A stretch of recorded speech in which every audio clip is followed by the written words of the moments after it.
How can we tell if an ideology or belief is satanic? One of the simplest ways is to observe how it instructs its followers to treat the most vulnerable members of society, such as babies and children. In this regard, let's examine the moral example of the Islamic prophet Muhammad and his son-in-law Ali. This story is based on Sahih al-Bukhari, number 4350. During the raid of Khaybar, Prophet Muhammad sent his son-in-law Ali to collect his share of the booty, known as Khumus. According to the Quran Surah Al-Anfal, verse 41, 1/5 of the booty belongs to Prophet Muhammad and Allah. Ali, please go meet Khalid ibn Walid. Collect my share of the booty and bring it to my house. Make sure you choose the best items for me, okay? Yes, Rasulullah. Ali met Khalid ibn Walid to arrange the Prophet's share of the booty.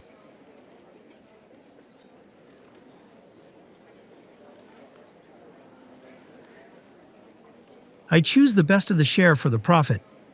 Take a look at them yourself. They are the best-looking ones. Yes, indeed.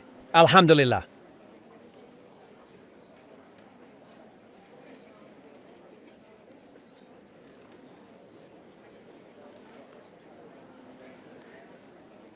Then Ali took the most beautiful slave girl among the prisoners to a secluded area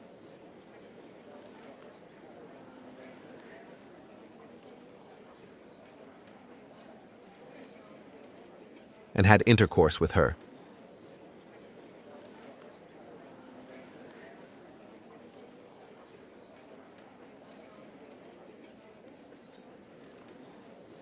What is he doing?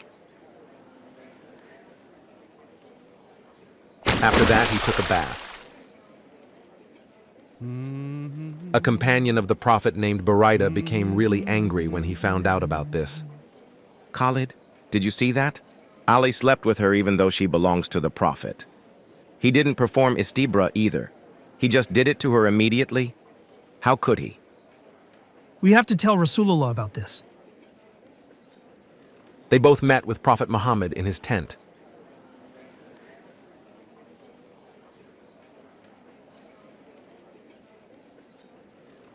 Ya Rasulullah, Ali slept with a slave girl who is part of your Khumus.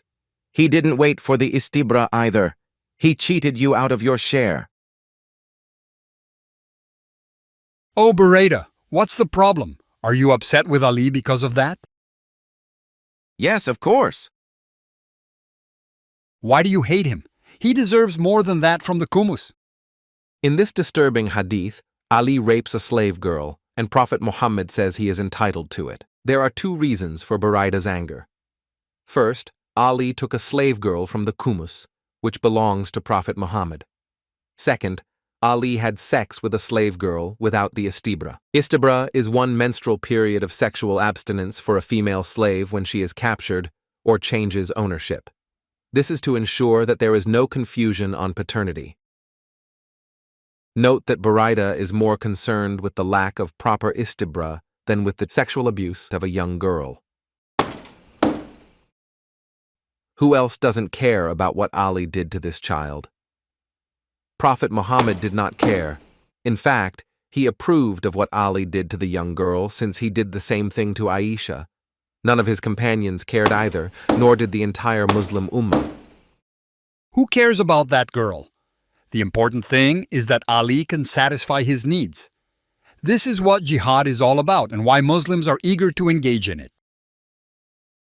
This passage is part of Ibn Hajar al-Asqalani's commentary in Fath al-Bari on Sahih al-Bukhari 4350, addressing the incident where Burayda initially disapproved of Ali's actions with a slave girl from the Khumus during the raid of Khaybar.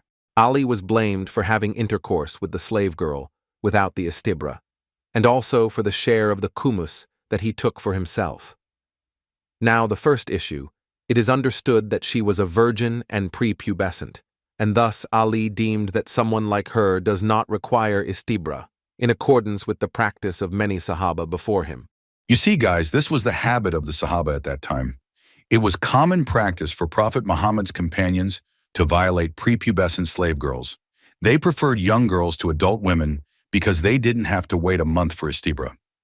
For 14 centuries, Muslims uphold this type of men who are driven by the need to satisfy their desires, regardless of the well-being of young girls. The Risala is a famous treatise of Maliki fiqh, or jurisprudence. It says the same, i.e. virgin woman, including virgin minor girls, don't need any waiting period and can be used immediately. Istibra is observed in the case of a slave girl who changes ownership. It is one menstruation. Ownership changes by selling, giving away, capture, or any other way.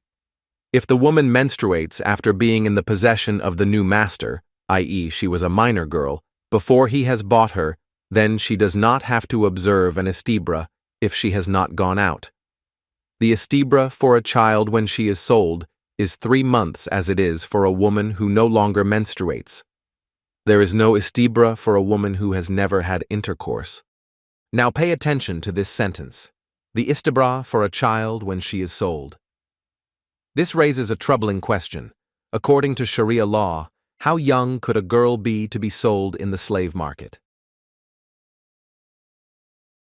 Let's examine the explanation from Imam Abdullah ibn Abi Zayd al-Qayrawani in his Maliki fiqh book.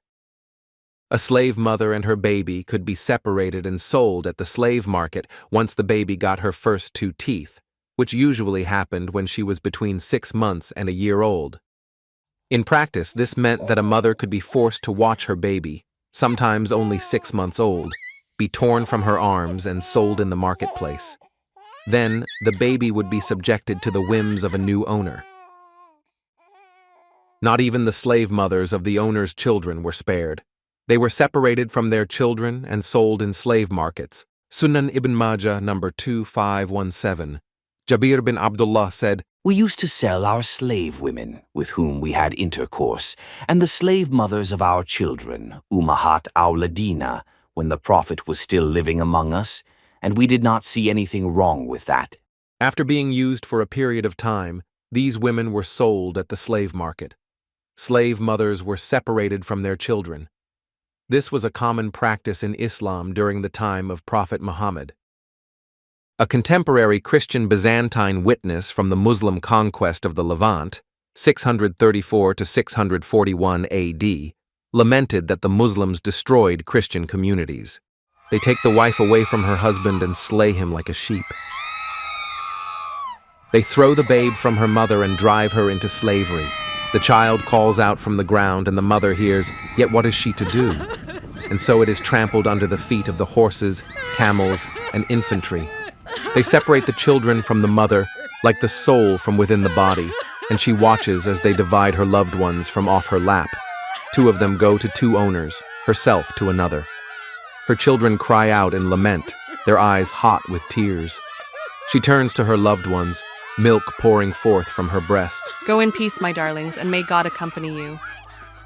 The treatment of women and children under Islamic law is not merely unjust. It is monstrous, satanic. Any system that allows infants and minors to be traded, exploited, or violated cannot be described as divine. It reflects cruelty, not mercy. By every moral standard, this is inhumane, degrading, and evil.